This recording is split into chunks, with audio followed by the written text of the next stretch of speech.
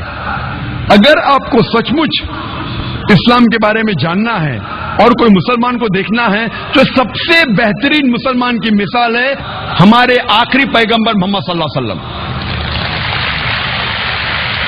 آپ محمد صلی اللہ علیہ وسلم کی سیرت پڑھیے، آپ ان کی مثال کو دیکھیے، تب آپ کو پتا چلے گا اسلام کتنا بہترین مذہب ہے.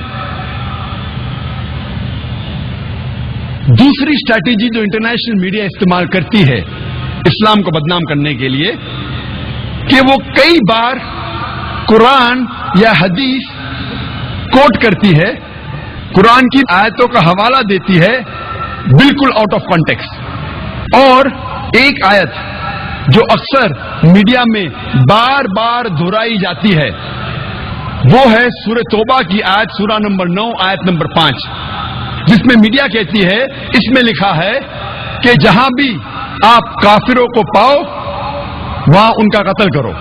اور جب آپ قرآن مجید کھولیں گے اور دیکھیں گے سورہ توبہ سورہ نمبر 9 آیت نمبر 5، اس میں برابر یہی لکھا ہے کہ جہاں بھی آپ کافروں کو پاؤ وہاں ان کا قتل کرو. لیکن یہ آیت آؤٹ آف کانٹیکسٹ ہے، پس منظر کے خلاف ہے. آپ جاننا چاہتے ہیں قرآن کا پیغام کیا ہے، آپ کو پس منظر کو پڑھنا پڑے گا. You have to read in context.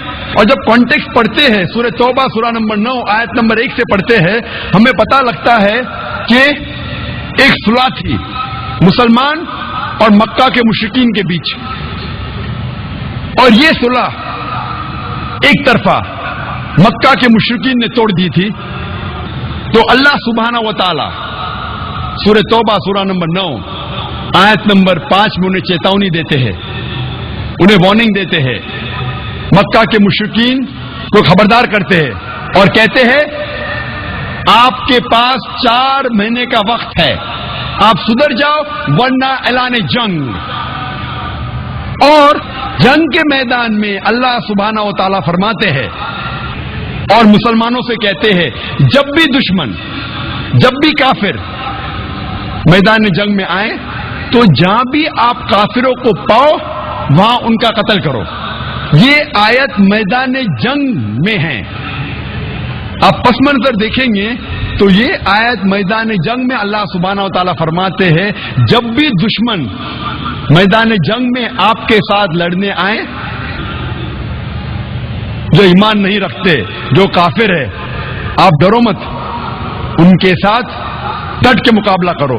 اور عام طور پہ آپ جب بھی دیکھو کوئی بھی آرمی جنرل، مثال کے طور پہ ایک جنگ اگر ہو رہی تھی امریکہ USA اور ویتنام کے بیچ، but natural army general of USA یہ کہیں گا اپنے سپاہی سے جنگ کے میدان میں، وہ یہ نہیں کہیں گا ڈر جاؤ اور بھاگ جاؤ، وہ یہ کہیں گا کہ جب بھی ویتنامی، جب بھی دشمن آئے آپ ڈرو مت، آپ ان کا قتل کرو. عام طور پہ کوئی بھی سپاہ سالار، کوئی بھی آرمی جنرل اپنے سپاہی کی ہمت افزائی کرنے کے لیے جنگ کے میدان میں یہی کہیں گا کہ ڈرو مت، اب لڑو، جہاں بھی دشمن کو پاؤ آپ ان کا قتل کرو. تو وہی تو قرآن مجید میں اللہ سبحانہ تعالیٰ فرماتے. لیکن کئی بار دشمن اسلام آؤٹ آف کانٹیکسٹ کوٹ کرتے ہیں. اور انٹرنیشنل میڈیا کے علاوہ ہندوستان میں بھی کئی دشمن اسلام ہیں، اور ایک بہت فیمس رائٹر، لیکھک جو اسلام کے خلاف لکھتا ہے، اس کا نام ہے ارون شوری. وہ یہی آیت کا حوالہ دیتا ہے اپنی کتاب ورلڈ آف فتواز میں، اور کہتا ہے قرآن میں لکھا ہے سورہ توبہ سورہ نمبر 9 آیت نمبر 5 میں، جہاں بھی کافروں کو آپ پاؤ، بریکٹس میں وہ کہنا چاہتا ہے ہندو، جہاں بھی آپ کافروں کو پاؤ وہاں ان کا قتل کرو. میں پوچھتا ہوں کیا اتنے ہندو یہاں رہ رہے ہیں، کیا عام طور پہ مسلمان ہندو کا قتل کرتا ہے؟ اور ورس نمبر 5 کے بعد ارون شوری چھلانگ مارتا ہے ورس نمبر 7 پہ. کیوں؟ کیونکہ ورس نمبر 6 میں اس کی بیماری کا علاج ہے.